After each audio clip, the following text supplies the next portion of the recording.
Speak mode.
Brad pala kayo dito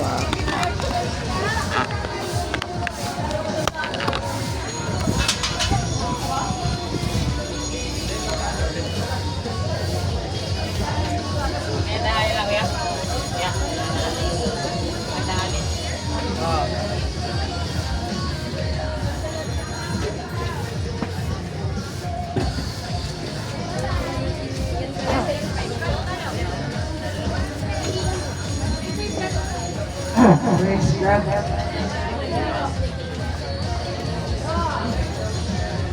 Magandang umaga po sa inyong mga taga-kasiwa.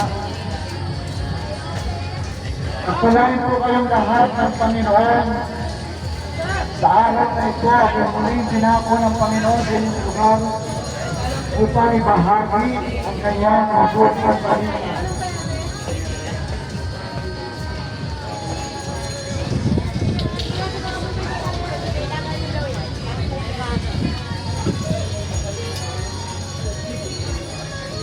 Tuloy-tuloy na po tayo. Ako po'y mananalangin, Panginoon, salamat po. Ako ay muling dinako sa lugar na ito ng Kadiwa upang ang mga taga rito ay mapagpala ng iyong mga salita. Pagpalaan mo po kaming lahat na makikinig ng iyong mga salita. Panginoon, mangusap ka sa bawat isa sa amin. Anumang hindi magandang espiritu na hindi mula sa Holy Spirit, pinagdapat ko, pinagtapon ko, pabalik sa hell in Jesus' name. At aking kinakalagaan ang Holy Spirit, ang siya lamang malayang kumilos sa aming kalagitnaan. Holy Spirit, mangusap ka sa akin. Inikumanda na ito, Angels of God, kalibutan kami sa lugar na ito. At sa kawalan ko ng Panginoon. Pagpalain mo po, Lord, ang nagpahintulog sa atin sa lugar na ito. In Jesus' name, amen, amen.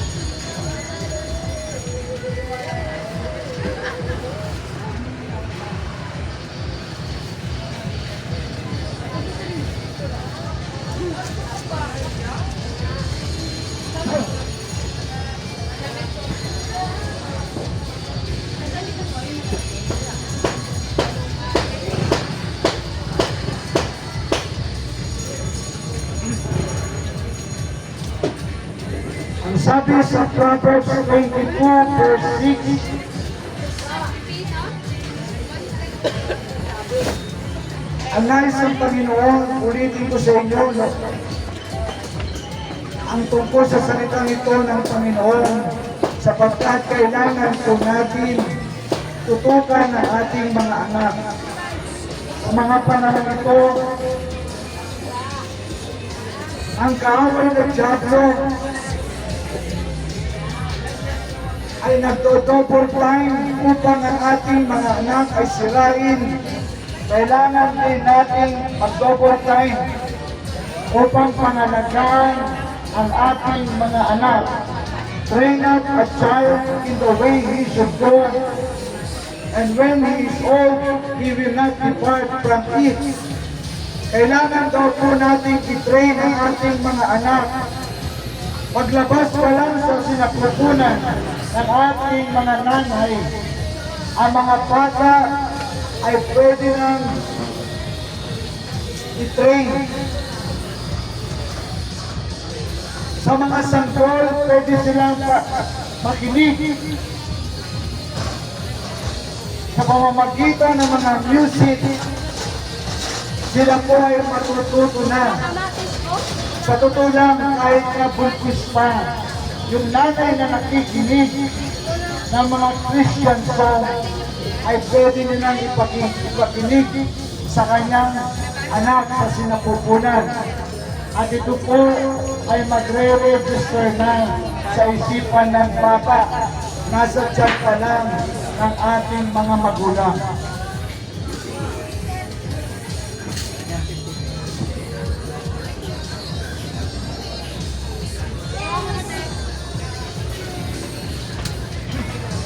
Ano po training ang dapat natin ibigay sa ating mga anak? Una, pananalangin.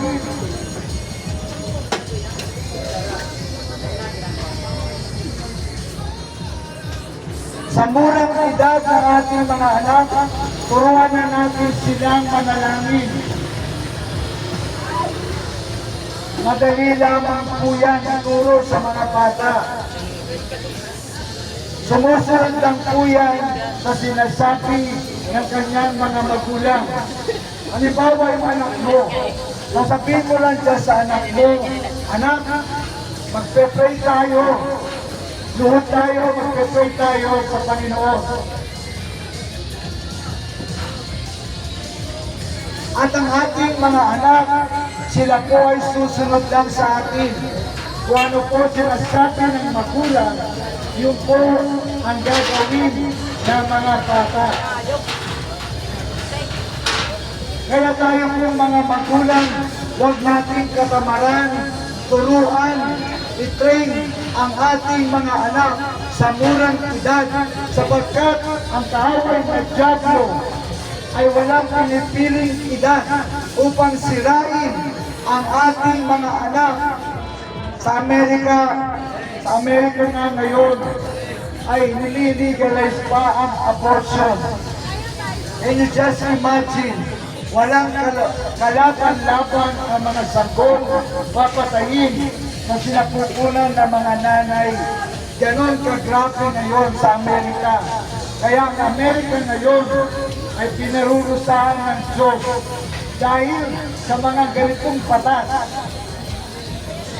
Huwag na huwag nangyari ito sa Pilipinas. At kung meron mang nangyayari patago sa Pilipinas, tigilan po natin ito sapagkat ang Diyos ay mapaparusahan tayo sa pagpikil ng mga sanggol na sinapupunan. Kung meron mang nanay dito na nakapag-abort ka dati, pagsisiyan niyo po sa Panginoon ang ginawa mo yan. At ikaw ay patatawarin naman ng Panginoon. Huwag mo lang uulitin ulit sa pangalawang pagkakataon.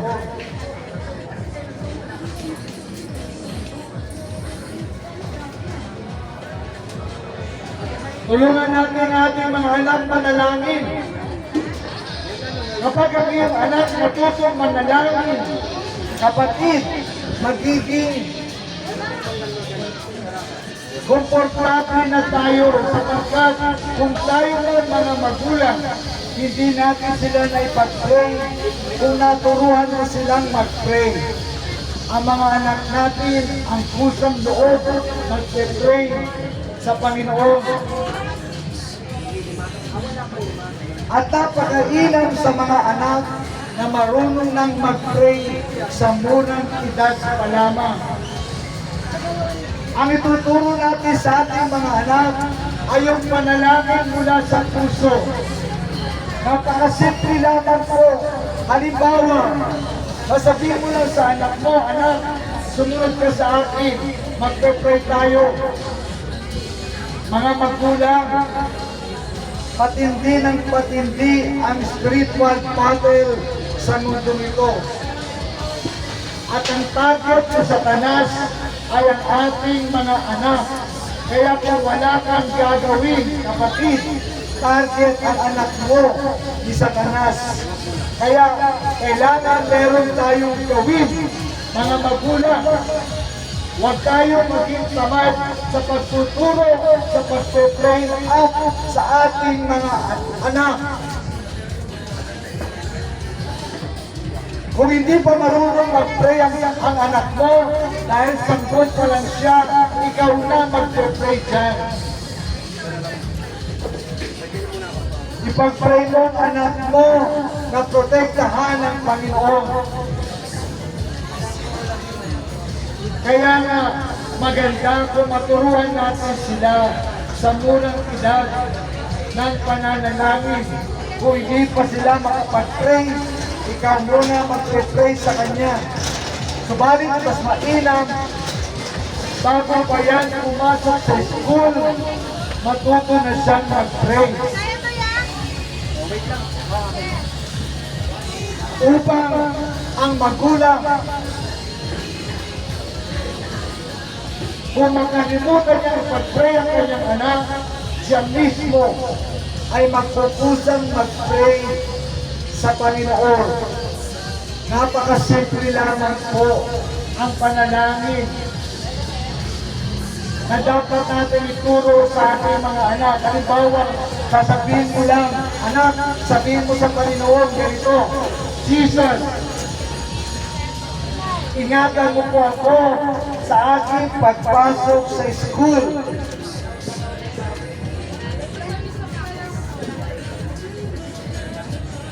Napakasimple lamang po ang ituturo natin sa ating mga anak. Ginabanggit ko lang po yung mga simpleng paraan. Halimbawa nga, masabihin mo sa anak mo, anak, mag-pray tayo kay Jesus. Sabihin mo, sumunod ka sa akin, anak. Sabihin natin kay Jesus, Jesus, ingatan mo po ako sa akin pagpunta sa school. O kanuman gagawin ko, Panginoon, ingatan mo ko. Saan man ako magpunta, ingatan mo ko. Mga magulang, if there's a will, there's a way. Pero ang magulang na tamad, lagi yang merong dahilan upang hindi niya maturuan ang kanyang mga anak.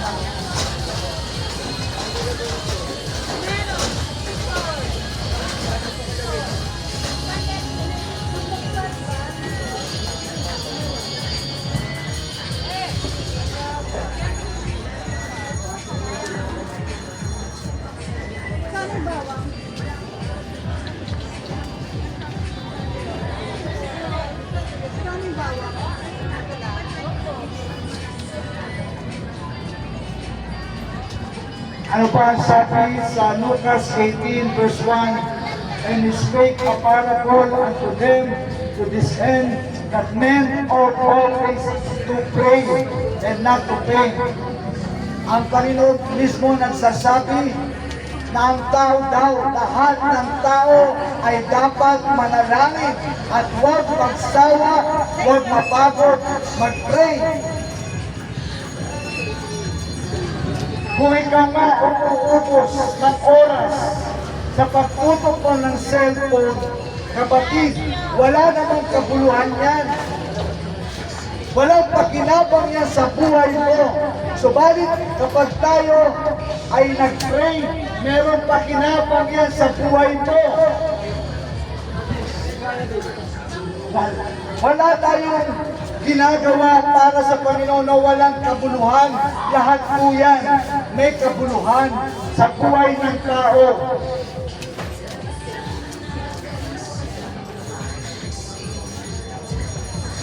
Ang Panginoon na nagsabi, men always need to pray. Always to pray and not to faint. Huwag daw tayo pagsawang mag-pray. Mga magulang, ang prayer, napakasimple lang, it is talking to God. At kapag kausap mo palagi ang Panginoon, kausap mo palagi ang blessing,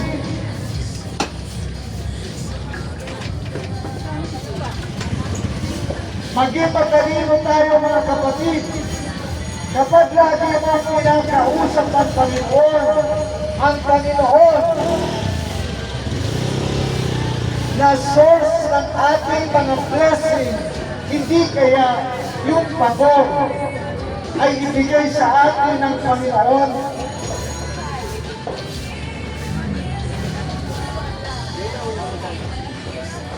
Kaya kung tuturuan natin ang ating mga anak magsipag-pray, manalangin, kapatid, mababawasan yung ating pag-aalala sa ating mga anak. Sapagkat ang panalangin ng mga bata ay ganoon ka-powerful. Ang panalangin nila ay diretsong dinadala ng kanilang mga guardian angel sa langit na walang hahadlang. Kaya imagine mo, kapag ang anak mo, naturuan mong mag-pray, at baka ikaw usama ka ng anak mo sa pananalangin, hindi kaya ang Panginoon diringgin ang mga panalangin ng ating mga anak? Ang mga anak po natin, napaka-inosente.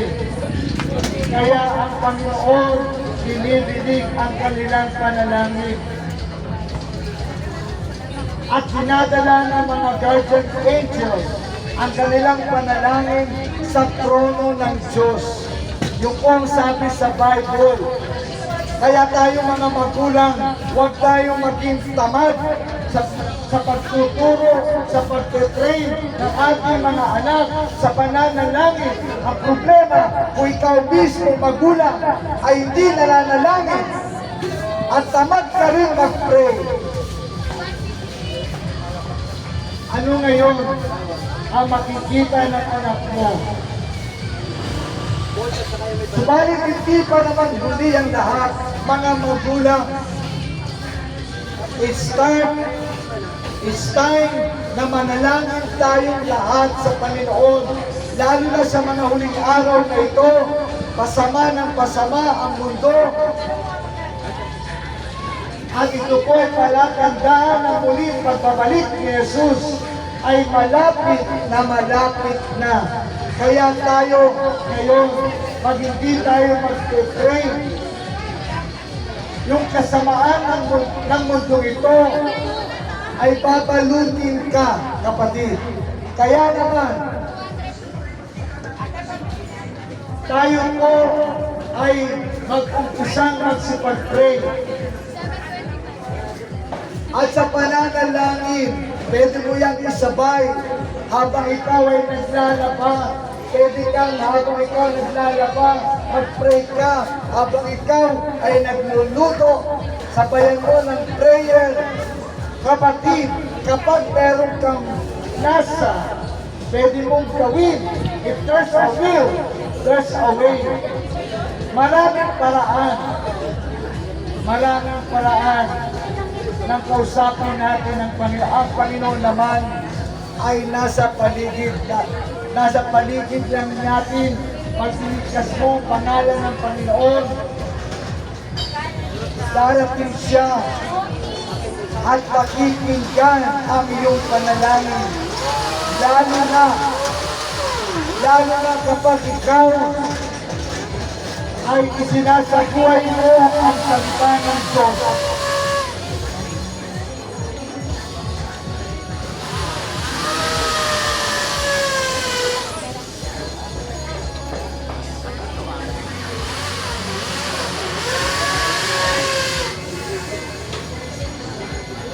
Kaya ang sabi ng salita ng Diyos, that thou, when thou prayest, enter into thy closet, and when thou hast shut thy door, pray to my Father, which is in secret, and my Father seeth in secret, shall reward thee openly. Kung tayo daw ay mananalangin, umasok tayo sa ating kwarto para walang abala. Pumasok tayo sa kwarto, kausapin natin ang Panginoon. At sa pananalangin, hindi naman kailangan binabasa at hindi rin dapat paulit-ulit.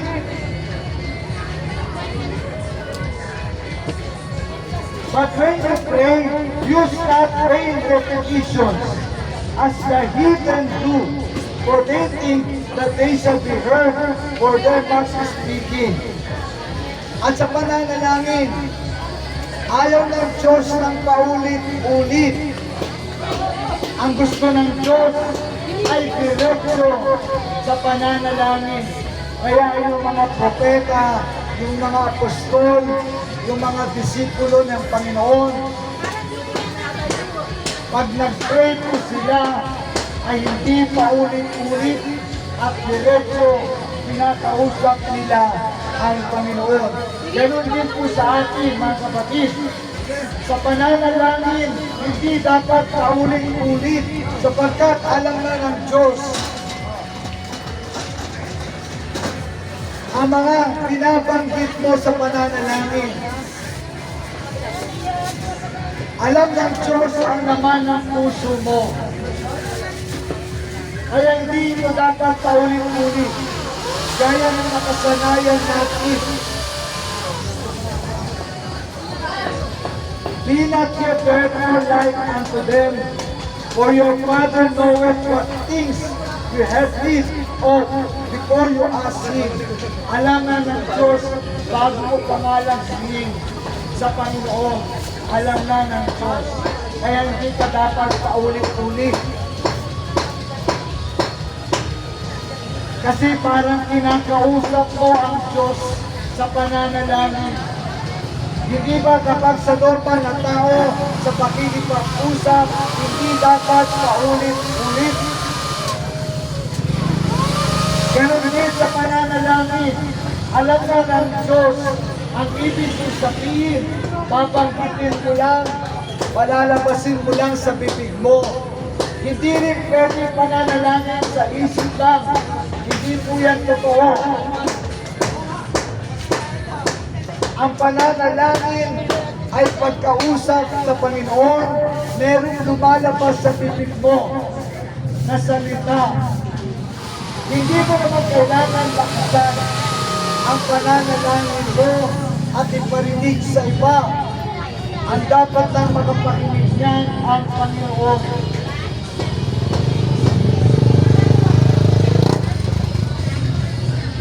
Pangalawa, ituturo natin sa ating mga anak ang salita ng Diyos.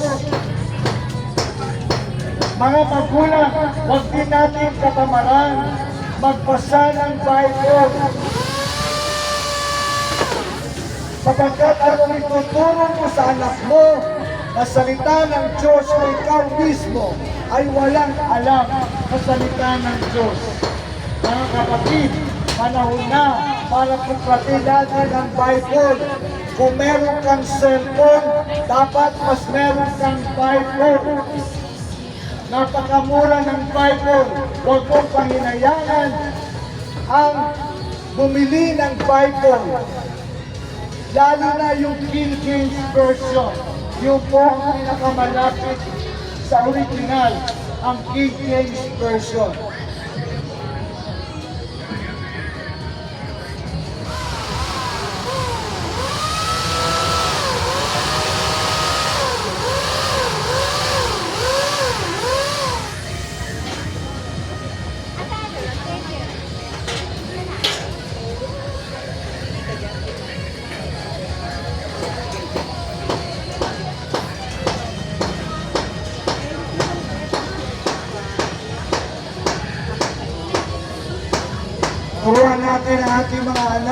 salita ng Diyos.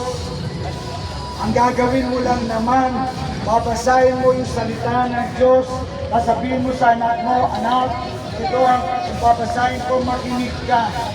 Kapag hindi pa sila marunong makabasa, ikaw ang magpasa sa iyong mga anak, mga magulang, magpo-frontline tayo. Sapagkat kung hindi natin sila tuturuan ng salita ng Diyos, tuturuan yan ng salita ng Diablo. O kung ano mga makikita niya sa cellphone, mga magulang, iwasan din natin sa murang edad, pahawakin ng cellphone ang ating mga anak. Sapagkat, lalo na kung kanilang edad ay 5 years old pababa, nade-develop pa lang ang kanilang kaisipan. At kung ano nakikita nila sa cellphone, yun ang mare-register sa kanilang mga isipan. E kadalasan, ang mga nakikita sa social media ay patayan, kalaswaan, kasamaan. Yun ang mare-register sa isip ng anak mo. Kapatid, kung sa panahon ngayon, hindi mo ito nagawa sa anak mo, meron pang pag-asa. Umpisahan mo na ngayon, ituro ito sa iyong mga anak ang salita ng Diyos.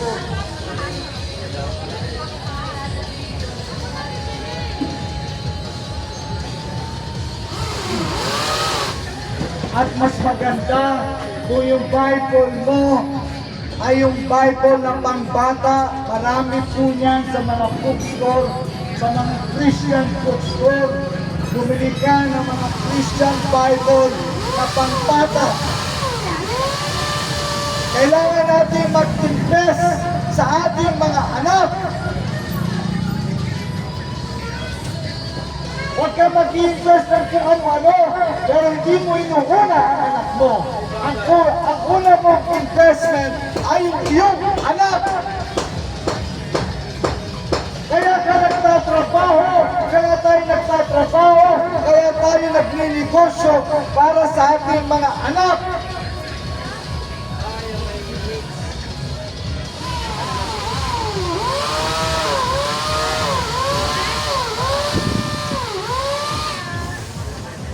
Ang punteriya ni Satanas ngayon sa mga huling araw na to ay to destroy our children.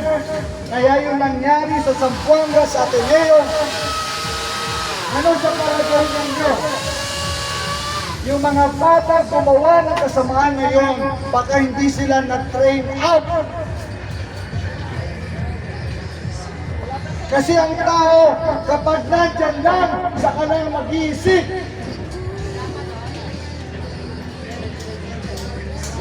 Kapag huli na ang lahat, saka lang nila maiisip. Kasi hindi tayo nagpapasa mismo ng Bible.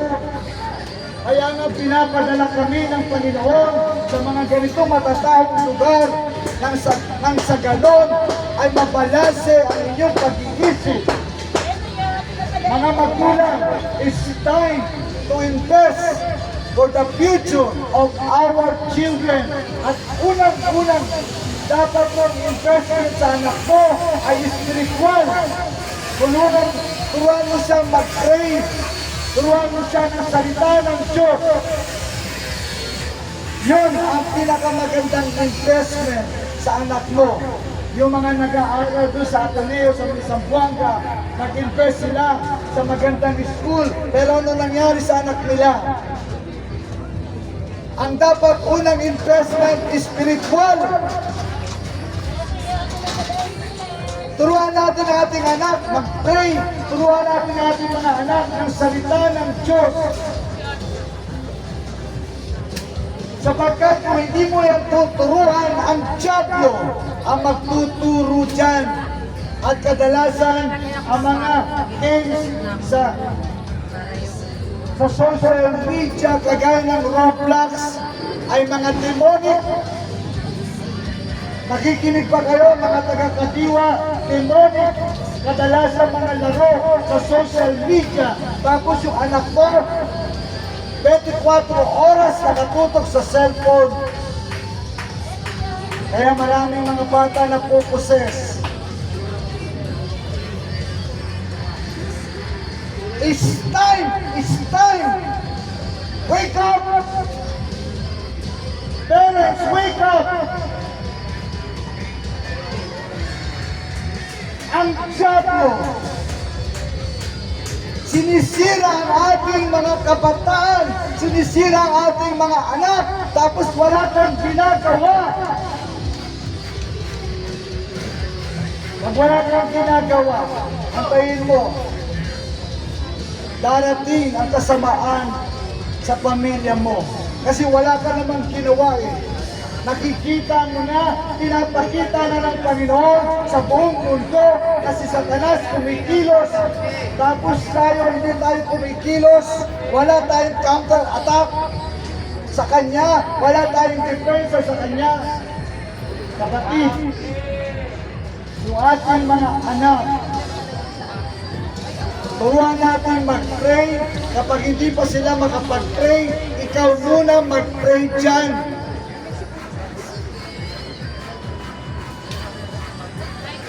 Tayo po mga magulang, kagaya din po ninyo ako, meron din akong 3 anak. Malalaki na sila, subalit nung maliliit sila, tinuruan na namin silang mag-pray, tinuruan namin silang magpuri sa Panginoon. So ngayon, nakakapag-pray na sila sa sarili nila. So kung hindi man namin may pag-pray sila, sila na mismo nagpe-pray.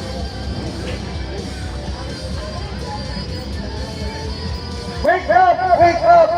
It's time to pray. It's time to read the Word of God. It's time to train our children. Otherwise, iiyak ka pagdating ng panahon kapag hindi mo yan ginawa, sapagkat ang espiritu ng kasamaan ni Satanas ay kumikilos na sa buong mundo. At ang target niya, ang ating mga anak. Kawawa yung mga anak na mga magulang tamad mag-pray para sa kanila, tamad magturo para sa kanila. Kawawa mga bata. At tuwag-tuwa si Satanas kapag tayo ay hindi natin tinuturuan ang ating mga anak tungkol sa Panginoon.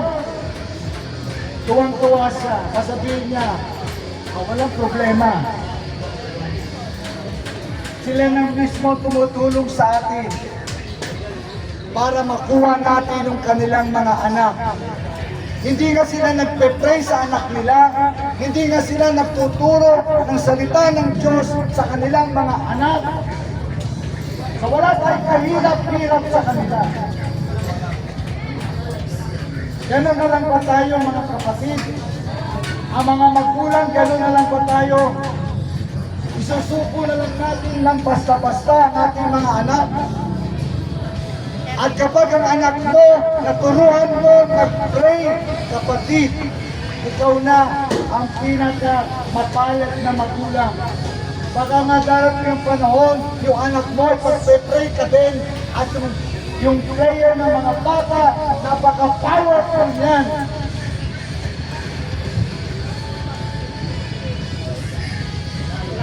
Sa social media, merong bata,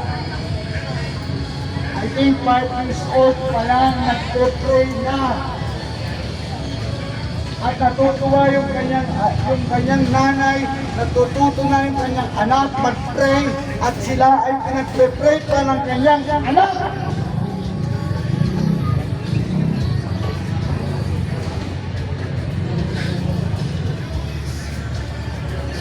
At ang pananalangin, hindi ang corny.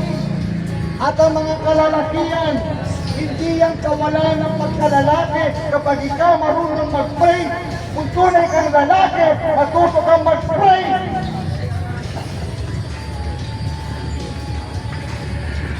Mga tatay, tayong tayo ang haligi ng tahanan. Ang tatay na hindi marunong mag-pray, hindi nagpe-pray, mahinang nilalang. Mahinang haligi ng tahanan. Subalit kapag ang tatay marunong mag-pray, matatag ang kanyang pundasyon. Si Kristo, mga apostol, mga propeta, mga tagasunod ni Kristo, marunong mag-pray. Kapag sinabi mo Kristiyano ka, dapat marunong ka mag-pray. Ang pagiging Kristiyano hindi lang yan sa bibig, ginagawa yan, ina-apply yan. Ang sabi ng salita ng Diyos, "Thy word is a lamp unto my feet and a light unto my path." Ang salita daw ng Diyos ay panlaw sa ating daraanan.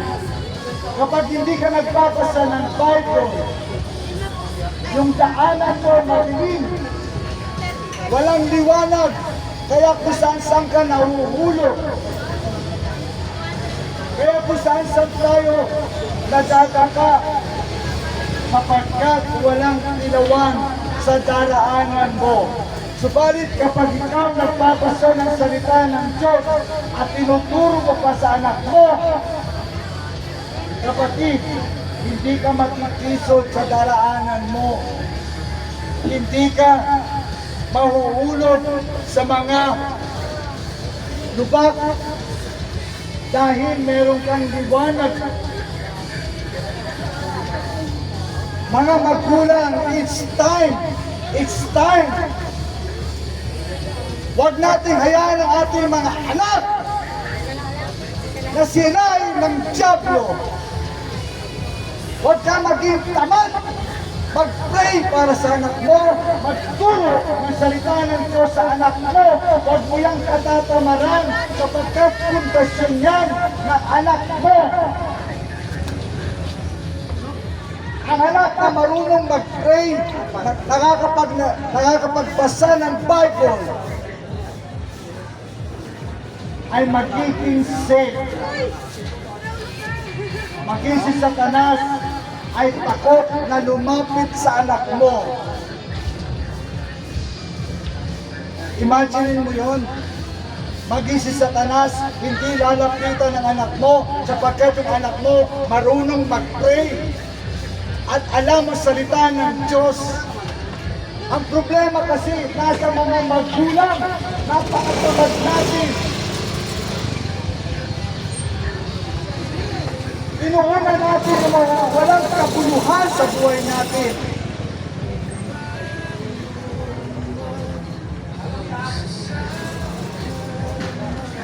I have sworn and I will perform it, that I will keep thy righteous judgment.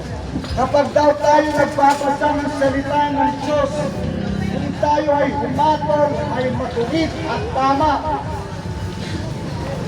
Subalit kapag ikaw hindi nagpapasa ng Bible, kapag meron kang napakinggan, akala mo tama na.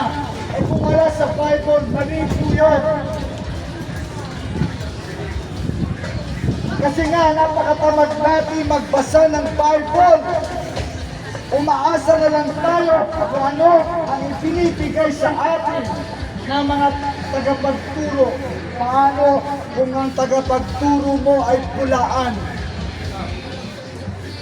At maraming Pilipino, ganoon, inaasa na lang sa iba ang kanilang kaligtasan, ang pagtuturo sa kanila kasi nga tamad magbasa ng Bible.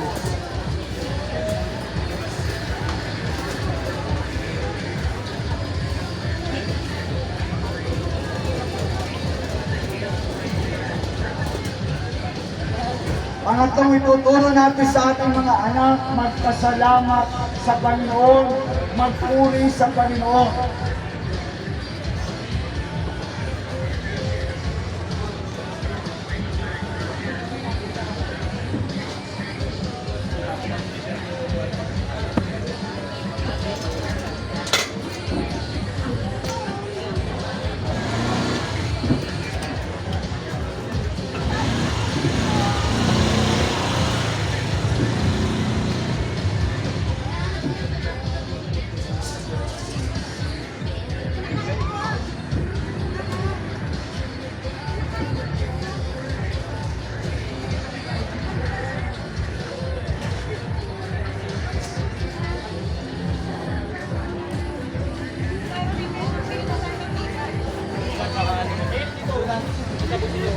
Ang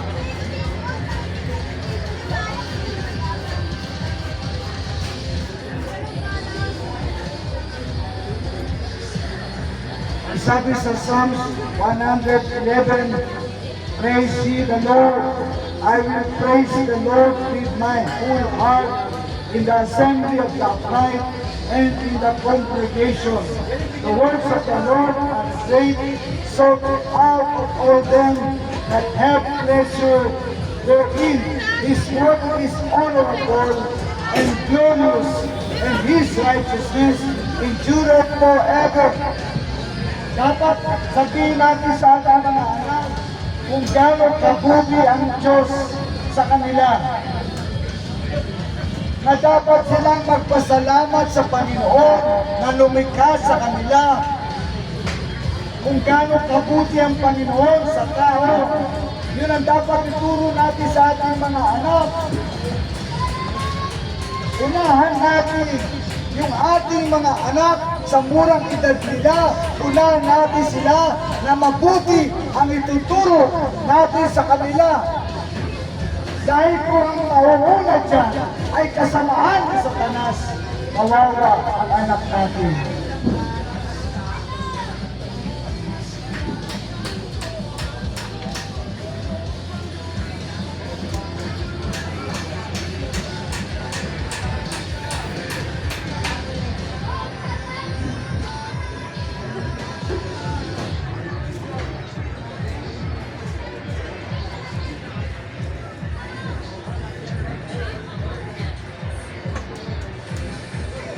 Ang sabi sa Psalms 139, I will praise thee, for I am fearfully and wonderfully made.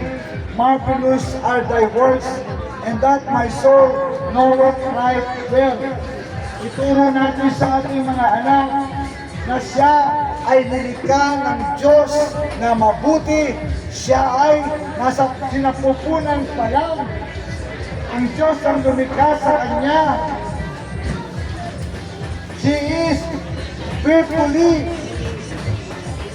and wonderfully made by God. Yun naman po talaga ang totoo, mga kapatid. Kaya nga maganda sa mga buntis. Buntis pa lang sila, nakikinig na sila ng mga praise and worship nang sa ganon. Sanggol pa lang yung anak mo, matalim na sa kanila ang mga papuri, pasasalamat sa Panginoon. Lagi natin unahan ang dyablo pagdating sa ating mga anak. Pagdating sa ating mga anak, huwag tayong magpapahuli sa ating mga anak. Nasa sinapupunan pa lang yan, turuan mo na yan ng tungkol sa Panginoon. Iparinig mo na dyan sa anak mo, sa sinapupunan mo, ang mga papuri sa Panginoon. Ang problema sa mga magulang, kung ano-ano mga pinaggagawa.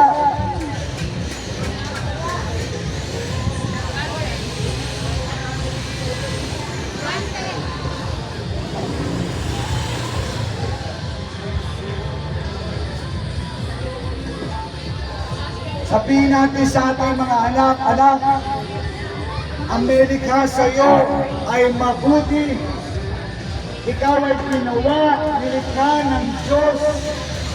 Kaya lumabas ka ng maganda, guwapo, sapagkat pinagpala ka ng Panginoon. Ginawa ka ng Panginoon as you are. Ganon kabuti ang Panginoon sa iyo sa murang edad. Ilagay na natin sa isipan ng ating mga anak kung gaano kabuti ang Diyos sa kanila.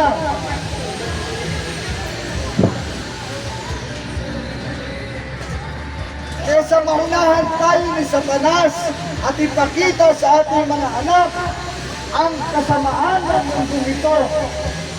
mga magulang, maging alerto tayo. Lagi natin unahan ang Satanas.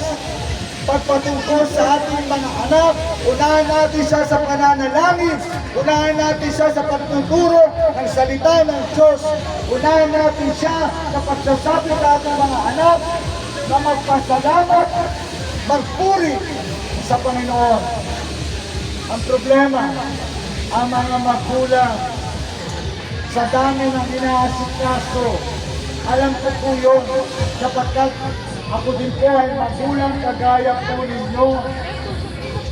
Subalit, kaya nga po, pinaparating sa inyo ng Panginoon, pagdating sa ating mga anak, huwag nating uhulihin ang ating mga anak, uunahin natin sila na ilapit sa Panginoon.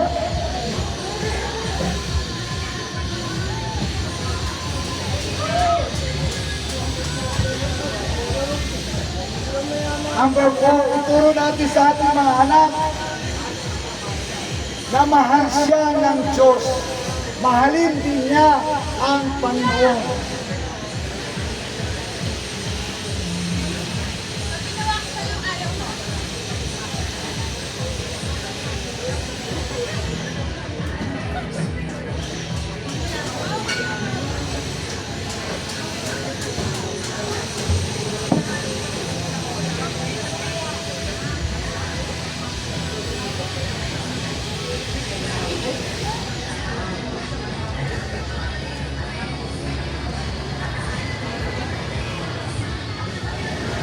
Sabihin natin sa ating mga anak, i-train natin ang ating mga anak na mahalin ang Diyos una sa lahat. Ilapit natin ang ating mga anak sa Panginoon upang maramdaman niya ang pag-ibig ng Diyos.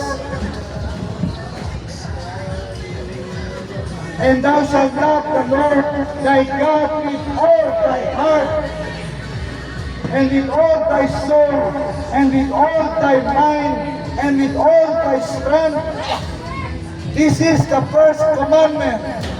Ang Bible po ay nakasummarize sa una sa pag-ibig sa Diyos. Kaya sabi sa salita ng Diyos, mahalin mo ang Diyos mo ng buong puso mo, ng buong kaluluwa mo, ng buong pag-iisip mo, at ng buong lakas mo. Yun po ang ituro natin sa ating mga anak. Ituro natin sa ating mga anak na mahal siya ng Diyos at mahalin niya din, ibalik niya din ang pagmamahal niya sa Diyos ng buong puso, ng buong pag-iisip, ng buong lakas, at ng buong kaluluwa. At pagkatapos, ituro din natin sa ating mga anak, mahalin ang kapwa niya. Love God and love thy neighbor.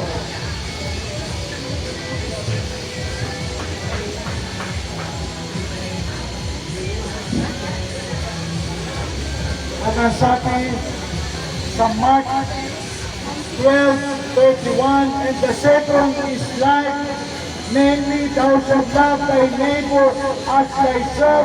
There is none other commandment greater than this. Mga kapatid, ang salita ng Diyos, ang mga katuwang ng Diyos ay nakasum up una sa pag-ibig sa Diyos, pangalawa sa pag-ibig sa kapwa. Turuan natin ang ating mga anak na ibigin ang kanyang kapwa. Nang sa ganon yung anak mo paglaki, hindi mangbubuli, hindi manlalamang sa kapwa.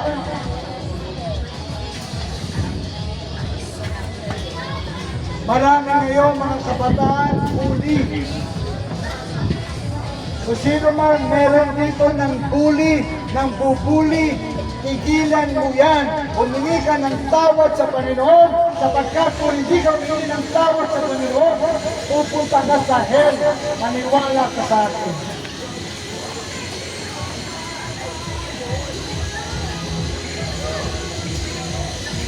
Nakakatakot yung mga kabataan ngayon, umanakit ng kapwa kabataan, parang sila yung nagpalaki doon sa bata.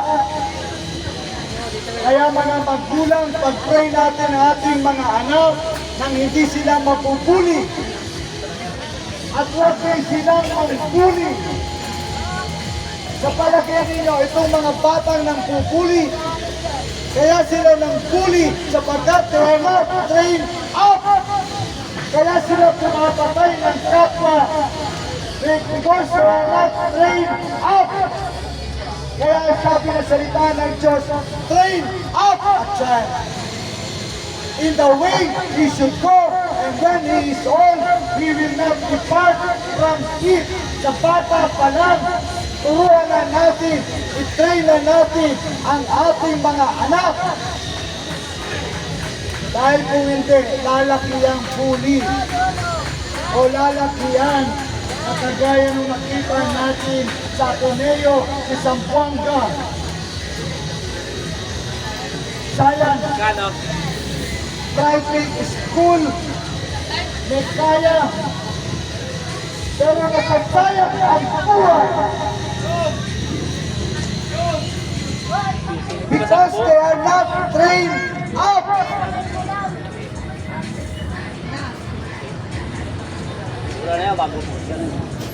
Mga magulang, train up.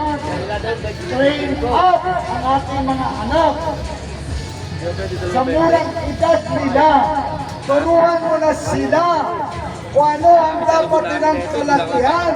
Turuan mo silang manalangin. Turuan mo silang magbasa ng salita ng Diyos. Turuan mo silang magpasalamat sa Diyos. Turuan mo silang mahalin ang Diyos at mahalin ang kanilang kapwa. Dahil kung hindi, kapatid, magiging problema yung anak mo pagdating ng panahon.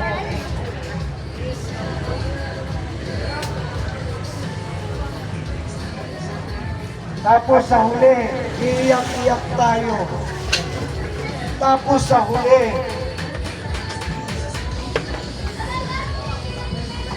masisira ang kinabukasan ng ating mga anak or mawawala sila sa mundo ito ng ganun-ganun na lang.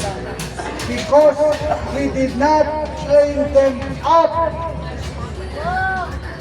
Hindi tayo kasi nakikinig na salita ng Diyos.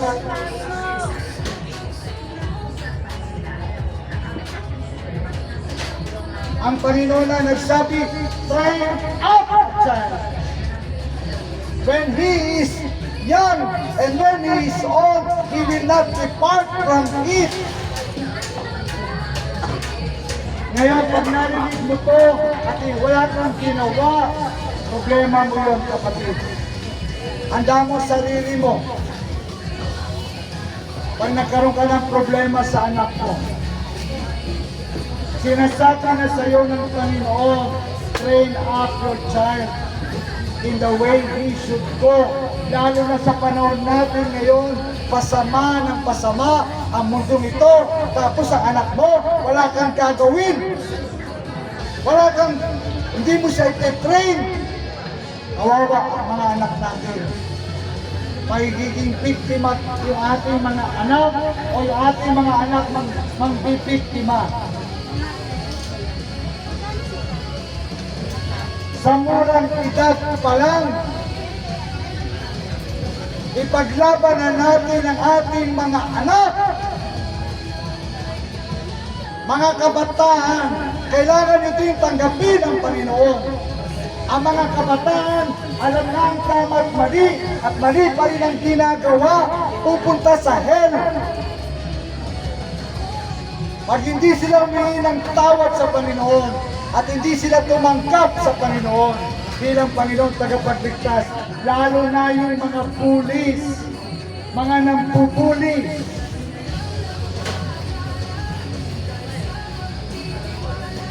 Kapag ikaw ay isa sa binabanggit na mga bullies, kapatid, pigilan mo yan.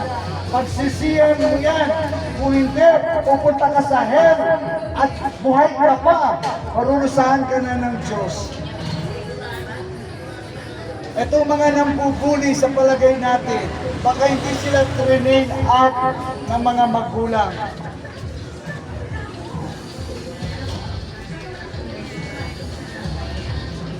Kailan tayo kikilos mga magulang? Kapag huli na ang lahat? Kapag biktima na ang anak mo?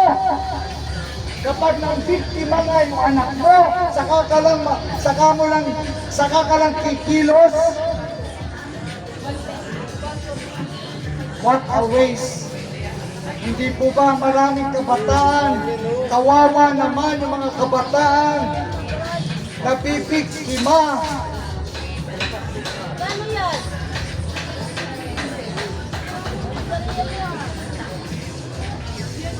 Subalit, kung ang anak mo ngayon ay hindi magandang kalalagyan, kapatid, ipag-pray mo siya.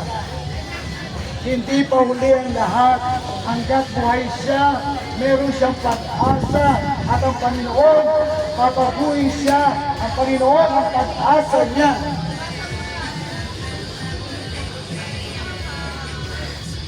Masang mga magulang, lumapit sa Panginoon, magpakumbaba sa Panginoon, at sabihin sa Panginoon, Lord, tulungan mo ko sa problema ko sa anak ko. Kapatid, tutulungan ka ng Panginoon, lumapit ka lang sa Kanya.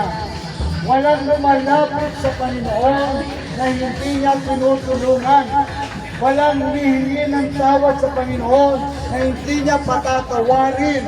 Walang gustong maligtas na hindi bibigay ng Panginoon.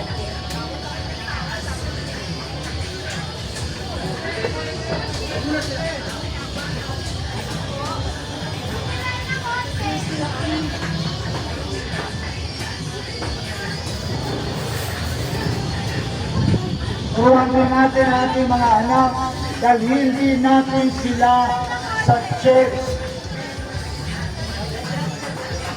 Bring them to church, mga magulang. Kapag ikaw nag-church, kitkitin mo ang anak mo. Sanggol man yan, anumang edad niyan, kitkitin mo sa church.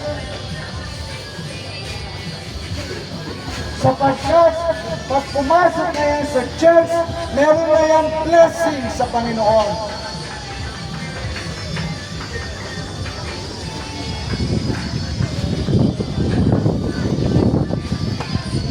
Mga magulang, ang sabi ng salita ng Diyos, huwag natin kalilimutan ang pagdalo, pagtitipon sa gawain ng Panginoon. Lalo na't alam mo na nalalapit na ang pagbabalik ng Panginoon. Mga taga-kadiwa, babalik na ang Panginoon. Sa ayaw at sa gusto ninyo, babalik na ang Panginoon. Nakahanda man kayo o hindi, babalik na ang Panginoon.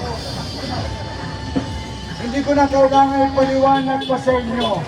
Hayag na sa panahon natin ngayon ang mga kalagayan natin ng matinding init, matinding mga pag-ulan, matinding mga sakit at karamdaman, masama ng pasama ang mundo.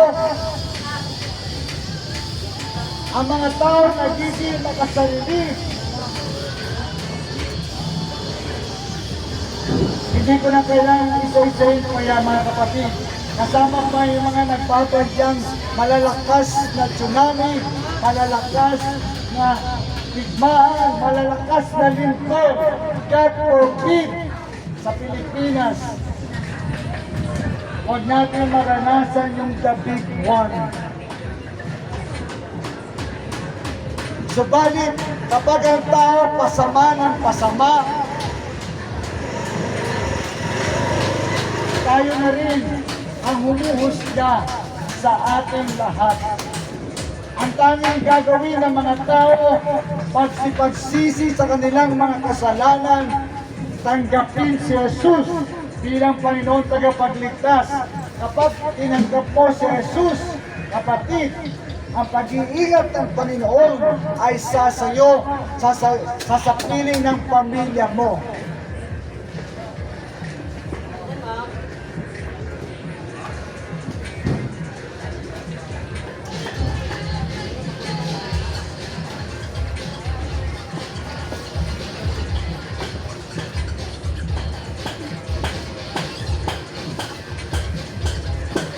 Number 6, ano pa ituturo natin sa ating mga anak?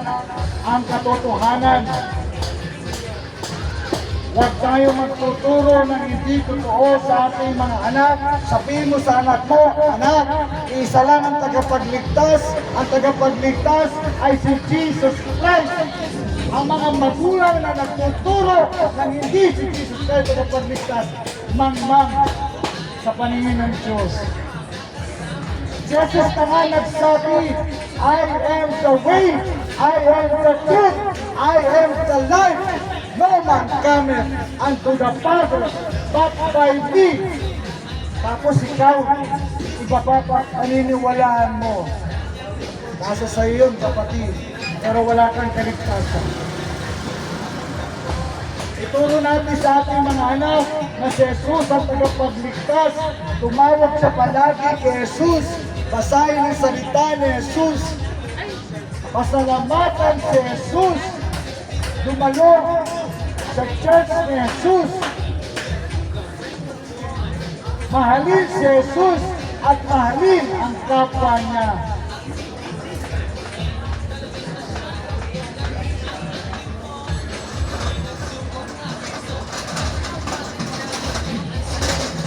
Ang ito, kung kinakailangan disiplinahin natin ang ating mga anak.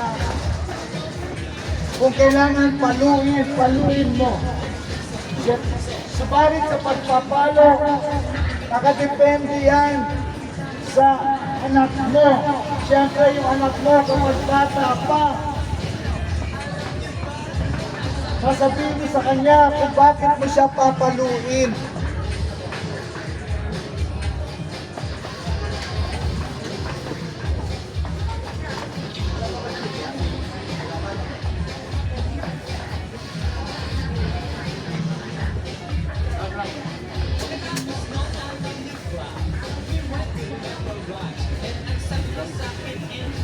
Ang sabi ng Proverbs 22:15, foolishness is found in the heart of a child, but the rod of correction shall drive it far from him.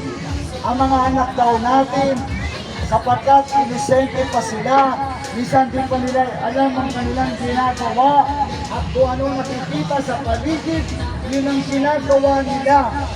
Kaya tayo mga magulang, iko-correct natin sila. Ang pagpalo, walang masama dyan. Nasa tamang paraan lang ng pamamalo. At ipapaliwanag mo sa anak mo kung bakit mo siya papaluin.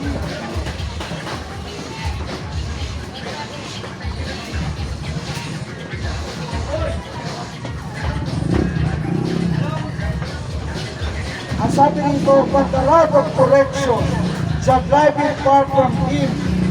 Kapag yung anak natin natidisiplina natin sa murang edad ka lang, lalaki po yan na maayos na bata. Hindi po ba nung tayo pa mga kabataan, tayo naman ay pinapalo ng mga magulang, kaya tayo lumaki na disiplinado.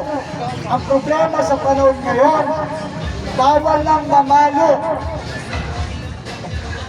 At meron pa nagsasabi, ang pamamalo daw, mas nakakasama sa bata. Mangmang ang taong yun. Hindi niya alam ang salita ng Diyos.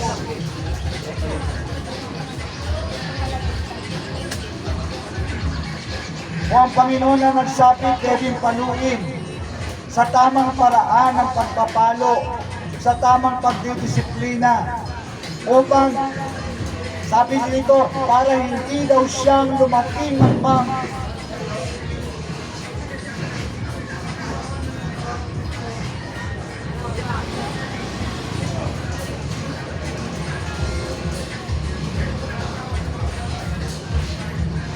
mga taga-kabiwa. Ako po ay magpe-pray na sumunod po kayo sa mga nais na sila ay iligtas ng Panginoon, mapatawad ng Panginoon sa kanilang mga kasalanan. Sumunod po kayo sa panalangin ko.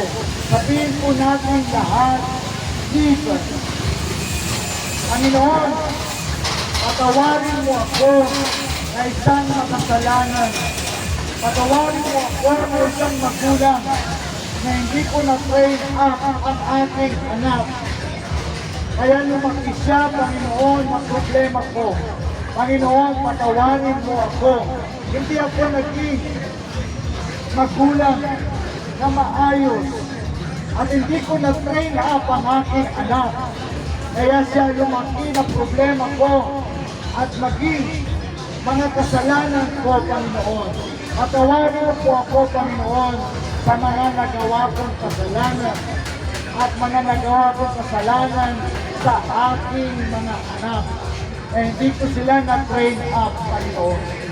Patawarin mo ako, patawarin mo na rin ang anak ko, Panginoon. Ako'y sumasampalataya, Panginoon. Ako'y kaya mo patawarin.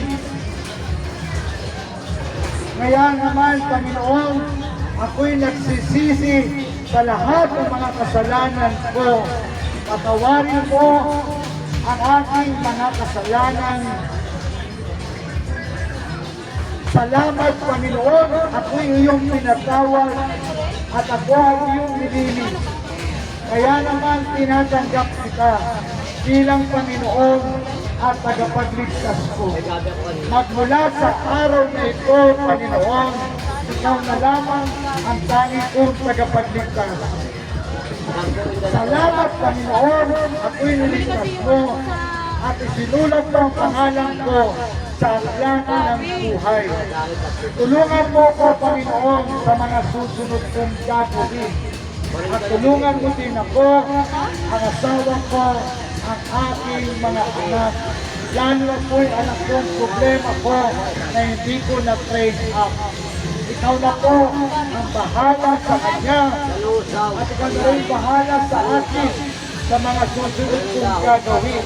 Tulungan mo din ako, Panginoon, kung paano i-train up anak ko ngayon.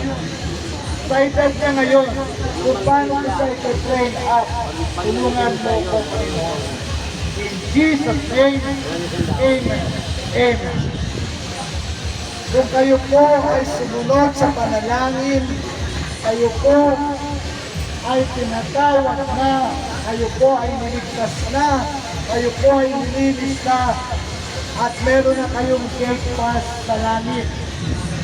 Subalit kung hindi nyo po ito nagawa, mamaya po sa bahay, mag-pray lang po kayo. Humingi lang kayo ng tawad sa Panginoon at tanggapin niyo si Jesus bilang Panginoon tagapagligtas ninyo.